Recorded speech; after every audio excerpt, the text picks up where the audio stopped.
Olá pessoal, tudo bem? Vamos lá.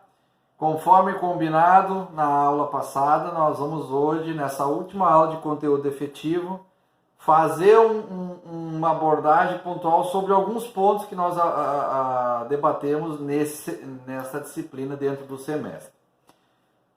Por que alguns pontos em específico? Que são os pontos constatados e comprovadamente que são os mais importantes dentro do contexto da nossa emenda. E são os pontos mais cobrados e mais debatidos dentro do contexto penal, dentro da parte doutrinária e técnica que nós abordamos. Tá?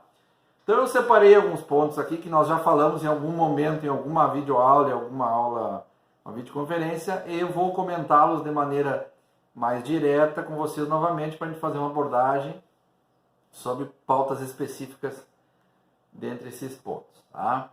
E aí, pessoal, nós vamos iniciar falando um ponto inicial sobre a questão das penas.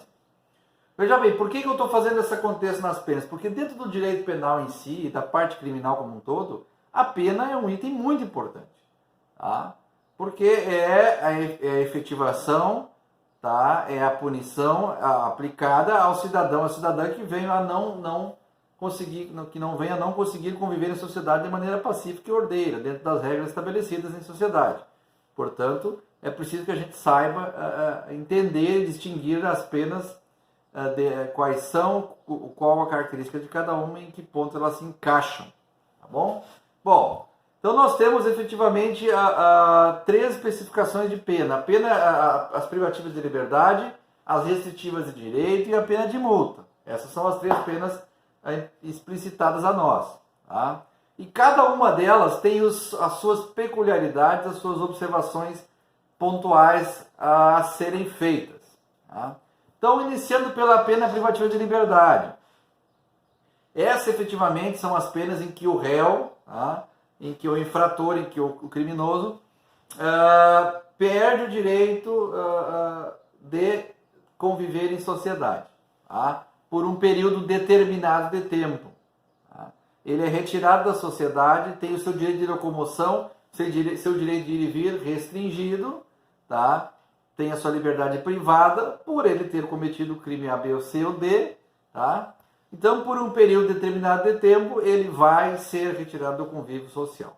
Bom, a pena privativa de liberdade se divide em algumas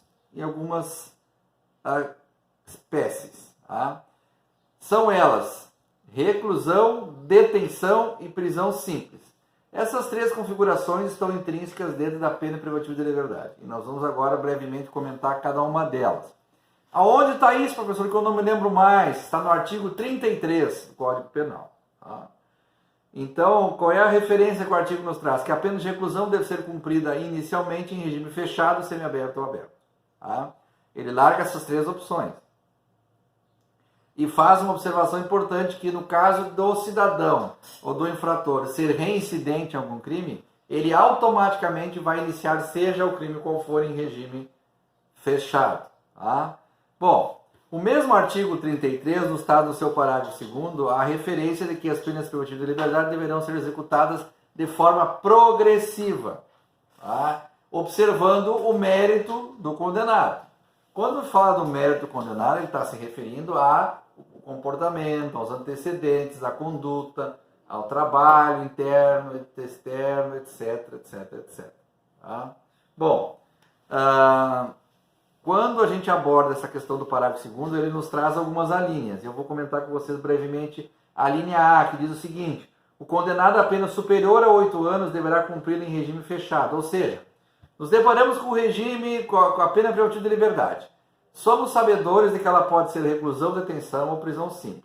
A de reclusão pode se apresentar em três formatos, sendo que se for reincidente, ele vai automaticamente para o regime fechado. Bom, também somos sabedores de que a pena privativa de liberdade deverá ser cumprida, executada de forma progressiva, analisando o mérito do condenado. Tá? E que existe a necessidade de se observar alguns critérios, tá? para uma transferência de regime, no caso. Bom, primeiro critério: condenado que for, o cidadão que for condenado a pena maior de 8 anos automaticamente vai cumprir inicialmente em regime fechado, não existe possibilidade contrária. O condenado que não for reincidente, tá? Esse é a linha B, que a pena for superior a 4 anos, mas não exceda 8, pode cumprir em regime semiaberto. E o condenado que não for reincidente, que a pena for igual ou inferior a 4, poderá cumprir em regime inicial aberto. Então essas são as configurações de entendimento com relação ao regime à reclusão. Tá? Bom, ainda importante observar, tá? Com relação à detenção, isso também está no artigo 33. A referência é o seguinte: a pena de detenção deve ser cumprida inicialmente no regime semiaberto ou aberto. Veja que na detenção não se fala mais em regime fechado, apenas em regime semiaberto e aberto. Tá? Vamos aqui. E não se admite, tá, a pena de detenção no regime fechado. Não compactuam regime fechado com detenção. Lembrem disso. Tá? E a pena de prisão simples, tá, ela é cabível, tá, exclusivamente nas contravenções penais. Tá? Devem ser cumpridos em estabelecimento especial, etc, etc, etc. Tá? Lembrando que os crimes de contravenções penais são os crimes mais leves. Aí cito lá o jogo do bicho, por exemplo, etc. e adiante. Tá? Bom, esses regimes, o fechado, o semiaberto e o aberto, eles apresentam algumas regras específicas. E é importante a gente abordar e falar um pouco sobre essas regras. Tá? Por exemplo, o regime fechado tem dentro das suas regras principais a necessidade de ser a pena seja cumprida em local adequado. Tá? E o local adequado para o regime fechado é no sistema prisional, no sistema penitenciário, tá? Em cela individual. Óbvio que na prática isso não acontece, né? Hoje as celas estão superlotadas. Mas a regra é essa, que o regime fechado a pena seja cumprida em penitenciária e sucessivamente as condições similares a essa. Ainda o regime fechado, tá? É feito no início do regime fechado um exame criminológico para a classificação individual de cada preso dentro da sua execução. Tá? Isso está no artigo 34 do Código Penal. Ainda o regime fechado. Tá? O preso no regime fechado fica sujeito ao trabalho diurno, tá? E período de isolamento durante o período diurno, que também na prática a gente não consegue ver se efetivando. Tá? O trabalho, via de regra, vai ser baseado nas aptidões do cidadão, tá? Ou ocupações anteriores que o apenado já teve. Tá? Bom, e o trabalho externo é possível? É possível, mas desde que se trate de obras e serviços públicos, obras públicas. Tá? Um acordo que seja feito, um convênio, o poder público, em se tratando de obras públicas, pode haver trabalho externo no regime fechado. Bom, e o regime semiaberto? O regime semiaberto, no que tange a pena privativa de liberdade, ele deve ser cumprido em colônia agrícola, colônia industrial ou qualquer estabelecimento similar com configuração judicial que assim o considere. Tá? A diferença básica é essa: regime fechado, penitenciária, regime semiaberto em colônia penal. Tá?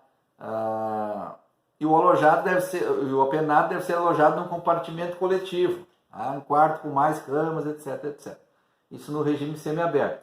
Além disso, outras características regra do regime semiaberto, tá, é que as dependências devem ser dotadas dos seguintes itens básicos: seleção adequada dos presos, tem que ter uma análise anterior sobre a questão dos presos, características de cada um, atender a limite de capacidade máxima, o preso ficar sujeito a trabalho comum no período diurno.